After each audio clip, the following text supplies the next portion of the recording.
Alright, here we go. Here is the super close to RPG but not quite version, which is an early rendition of Doug Dino's formulating his what you call Cerakote formulas, and he's trying to replicate pretty much all the old colors, most of the old colors at least, and this was one of his attempts at an RPG, so here we are.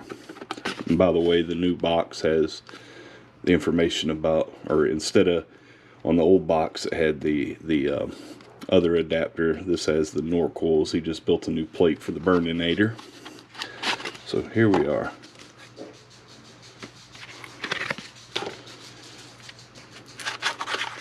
Now these new models, they come with the old adapter, and inside the battery tray there should be the new adapter, which is the NOR coil adapter. But I have a super, oh, did I not get one this time? Unless they've already changed, oh, they've already changed it. Now they're putting just the NOR adapter in there. Okay, that's fine. So anyway, here it is. Ooh, the lettering is pretty dark on this color, and this color is, like he said in his description, is pretty purple. So, but anyway, that is not the reason for the video. I'm going to do this. We're going to go ahead and take this out to get ready, because I'm going to put another Boro in here. I also got an A-tank and the new RPM adapter. This is Billet Box's RPM adapter, and this is their A-tank. It has a larger hole at the bottom here. So I've got a 0.4 ohm RPM coil, and we'll throw that in there. But let me get this stuff out of the way. Move all this over to the side, and we'll go to work here. Let me get a battery ready too. I'll just throw that one right there. I don't want to use that one. Alright, so let's find the juice that I want to use. I think I will go with this brand new bottle of Aqua Vortex. I'm trying out some of these commercial flavors. This is supposed to be a what do you call a custard. So anyway, what you do is you obviously with any pre-made coil, you want to go ahead and get a little pre-soaking on it. So I'll just hit all those little holes right there. I don't really want to drop any down. Yeah, I'll drop a little bit down in there too. Screw it. There we go. Let that marinate for a minute, and then all we're going to have to do, you know, the glass here. Let me throw the glass back on there. Let me lubricate my my O-rings a little bit here, so the glass will slide in there really easily.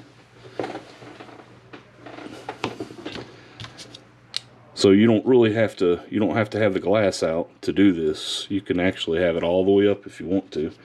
And then all you simply do is, you know, get the top part of your adapter in there, and then just slide this down in the bottom. You put line it up where the writing's on the front, line it up, and pop it in, and that's it. Fill it up. I got juice all over the glass now. I'm just going to fill it up about halfway. There we are, just for now. And we'll let that sit for a minute, and then we'll throw it in the billet. Well, you know, I'm going to throw it in now, just to make sure it's reading it just fine. And we'll tighten that up.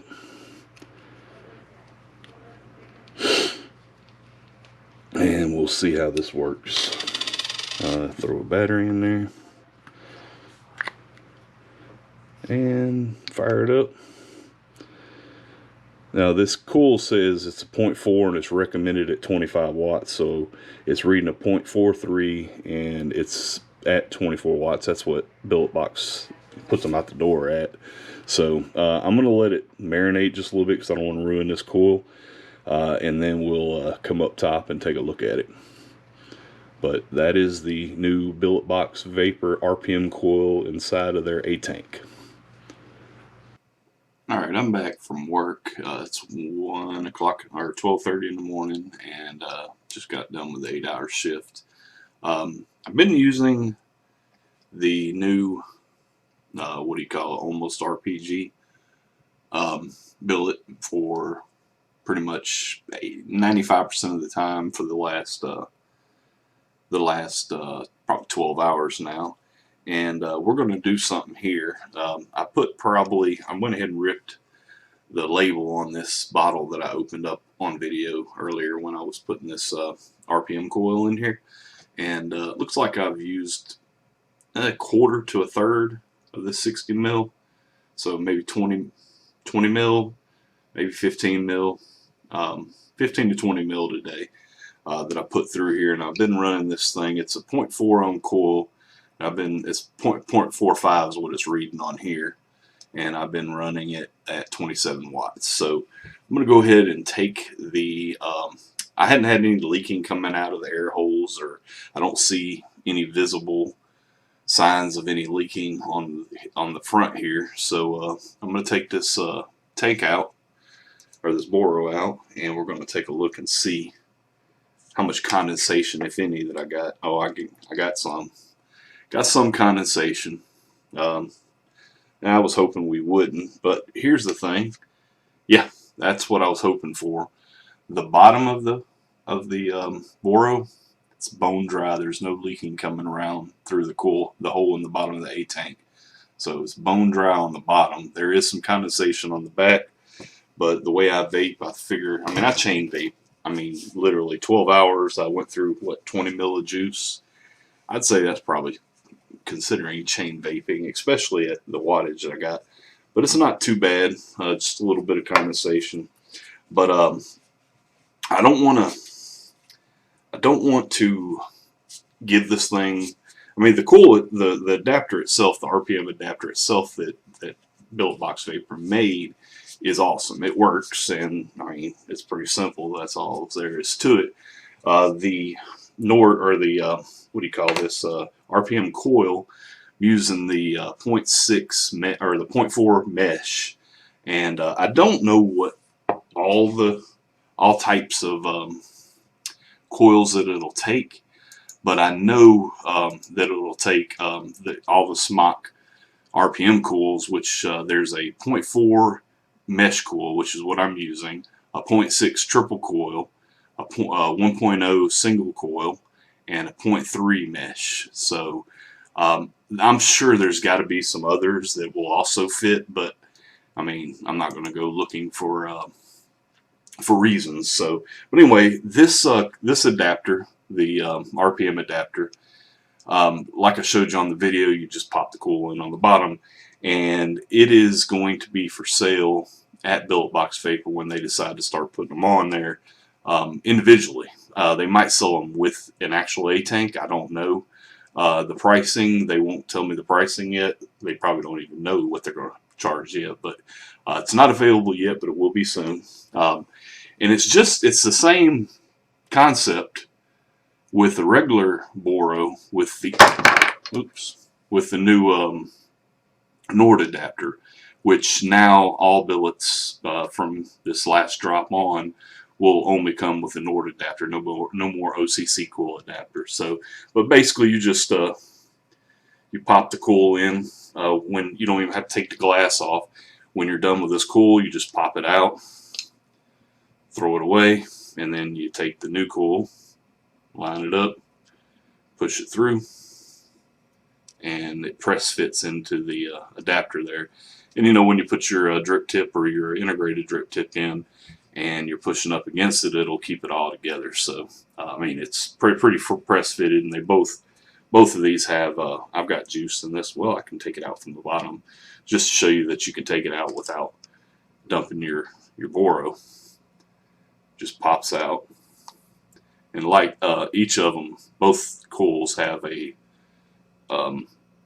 have O-rings at the top there to keep it in the into the chimney there. So that's all there is to it.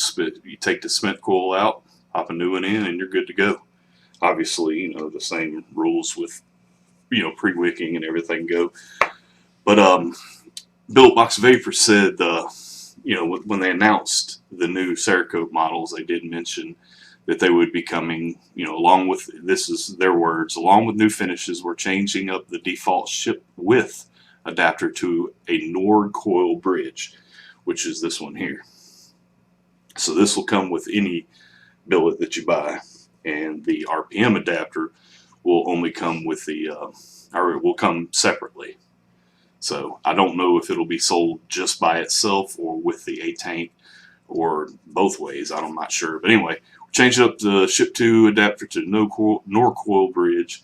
These are massively less effort to pop in a new coil than the OCC are. No need to slide down the glass on the Boro. Just take the spent coil out of the bottom, plop a new one in. We'll also let loose a new RPM adapter that works with the A-tank's larger bottom hole, and it's just a simple deal with plenty of coil types, blah, blah, blah. So anyway, like I said, I've been using this thing for about 12 hours now, and I've gone through 2 batteries, and I haven't had any dry hits. A lot of times when I'm riding my motorcycle, which I did a lot today earlier, the coldness, it's about 30 degrees. It was about 40 earlier today. Where I have this on my motorcycle in my cup holder, it'll get cold, and sometimes that juice will get really thick, and I'll get some dry hits then. But that did not happen with this today. So of course I wasn't riding long distance at any point in my ride today. So, but anyway, I give it a seal of approval. As far as the coils themselves, for the whole day today, this thing has tasted great. I don't want to, like I said, I don't want to get too excited, because these coils, they taste really good when I first put them in. The way I vape, as much as I chain vape, I'm getting about 2 days on a coil, and to me, I'd rather just, you know, keep rebuilding on RBAs. But this tastes really good, and if it lasts more than 2 days, if I can get a week out of it, you know, the length of time that a coil gets is dependent upon several factors. How often are you hit it? What kind of juice are you using? You know, there's a lot of variables, and you know, if you use a dirty juice, you'll get less time. You know, if you're going to gunk up your RBA, I mean, if you get your RBA all gunked up from the juice you're using, yeah, that's not too bad, the bridged, but you know, it's going to also gunk up, and you know, you're going to get less time out of your coil before it tastes bad. So, but anyway, if I get more than 2 or 3 days out of it, I'll be happy. If I get a week, I'll be ecstatic. I'll probably order a couple more of them, to be honest. I could probably get some of these bridges out of my rotation. So, but anyway, A+ on the adapter, and I'll let y'all know when they hit the website, when they start selling them. So anyway, Chris, billetboxinfo.com. Thanks for watching.